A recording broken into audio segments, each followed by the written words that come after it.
What I do tend to find with most business owners, though, unfortunately, is a lot of people's websites suck, but they don't know it Yeah. because they look okay. You Yeah. know what I mean? It's like a good looking, it's like a cake that Yeah. got Tastes really good well. decoration, but it tastes shit. Yeah. You know what I mean? And that's what I think a lot of websites are. They kind of secretly poor performing, and Yeah. people just don't even know. So they're not getting leads from it, but they look the part, Yeah. and it kind of checks the box of, oh yeah, that's a professional looking website.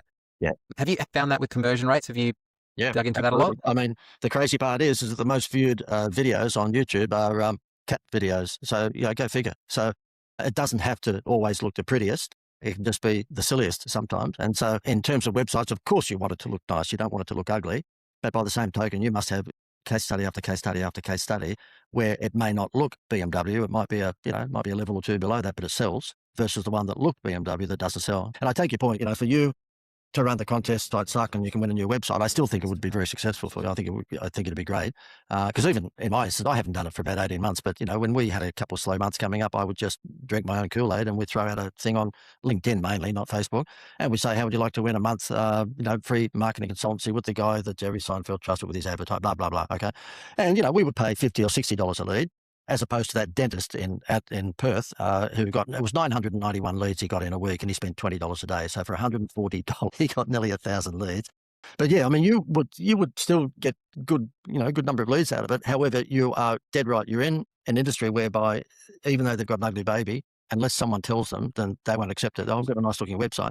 The beauty of what we've got here, and the reason we're doing okay with it, is that everybody knows if they're not getting enough leads. Okay, They just know that if they look at their spreadsheet on their computer today and they've got 4 leads. I mean, a lawn mowing guy called George here on the Gold Coast, he said, would it work for me? And I said, well, I think so.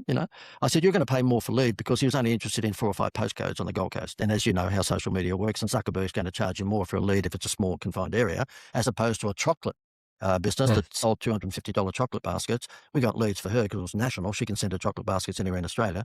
Running the contest for her to win a $250 chocolate basket, we got leads for 82 cents a lead. And wow. she gets 500 leads and closes 1 in 10. She's just made a fortune. But in his instance, because he's only wanted to do the lawn mowing in 4 postcodes, he paid $5.50 a lead. Still fantastic.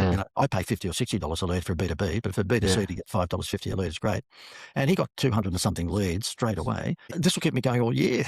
I said, well, that's the idea. But he said, you're David Copperfield. I said, well, thank you. But it will still work for you, because all of my clients that come on board for the lead generation, they know they don't have enough leads. Whereas in your instance, a lot of them don't know they've got an ugly baby,